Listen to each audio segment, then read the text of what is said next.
چھٹواں وہ گناہ جس کے کرنے سے نیکیاں برباد ہو جاتی ہیں، وہ ہے احسان جتلانے والے۔ احسان جتلانے والے کا بھی اللہ تعالیٰ عمل قبول نہیں کرتے، جیسا کہ سلسلۃ الصحیحہ میں یہ حدیث ہے، اللہ کے رسول صلی اللہ علیہ وسلم نے فرمایا احسان جتلانے والے کا نہ فرض قبول ہوتا ہے نہ نفل۔ بہت خطرناک گناہ ہے یہ احسان جتلانا۔ کیا ہے؟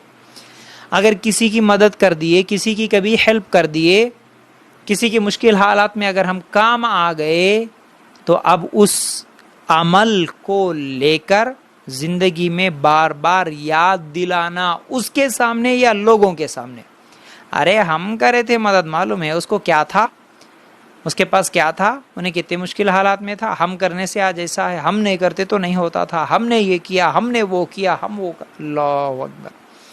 لوگوں کے سامنے اس طرح بولنا کہ میرے کرنے سے ہوا، میں نے اس کا سپورٹ کیا، میں اس کی مدد کر لیا، یہ احسان جتلانا ہے۔ اور اللہ کے رسول صلی اللہ علیہ وسلم نے فرمایا احسان جتلانے والے کا اللہ تعالیٰ نہ فرض قبول کرتا ہے نہ نفل عبادت، کوئی عبادت قبول نہیں ہوتی۔ سلسلۃ الصحیحہ کی صحیح حدیث، اللہ کے لیے غور کرنا۔ دیکھیے اگر کوئی غریب ہے، یاد رکھو سب سے پہلی بات، رزق دینے والا اللہ، کھلانے والا اللہ، پلانے والا اللہ۔ اللہ چاہے تو ہر کام ہوتا ہے، اللہ اگر نہیں چاہتا تو کوئی کام نہیں ہوتا۔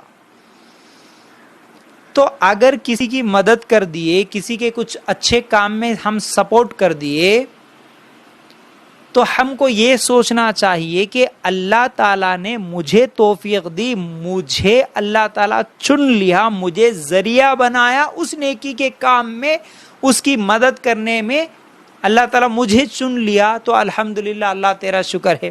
اللہ اگر مجھے نہیں چنتا، مجھے ذریعہ نہیں بناتا، تو کسی اور کے ذریعے سے وہ کام کروا دیتا، کسی غریب کی مدد کرنا ہی کیوں نہ ہو۔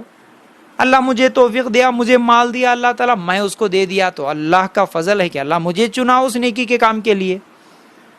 اس طرح ہم اللہ کا شکر ادا کرنا چھوڑ کر ہم کیا سمجھتے ہیں کہ میں کرا تو ہوا، میں نے کیا، میں نہیں کرتا تو ہوتا تھا کیا، میں نہیں کرتا تھا تو کیا حال ہوتا تھا۔ یہی احسان جتلانا ہے، پھر یہی تو احسان جتلانا ہے۔ پھر ایسے احسان جتلانے والے کا اللہ تعالیٰ نہ فرض عبادت قبول کرتے ہیں نہ نفل عبادت۔ اس لیے ہر نیکی کا کام، ہر اچھا کام کرتے ہوئے صرف ذہن میں یہ خیال رہے کہ اللہ تو توفیق دیا، تو طاقت دیا، مجھے ذریعہ بنایا، میں نے کر دیا الحمدللہ، بس۔ کسی کے سامنے کبھی ہم کی ہوئی نیکی کو بڑا چڑھا کر بولتے ہوئے احسان جتلانا بہت بڑا گناہ ہے۔ اس لیے اس گناہ سے، اس عمل سے بچنے کی ضرورت ہے۔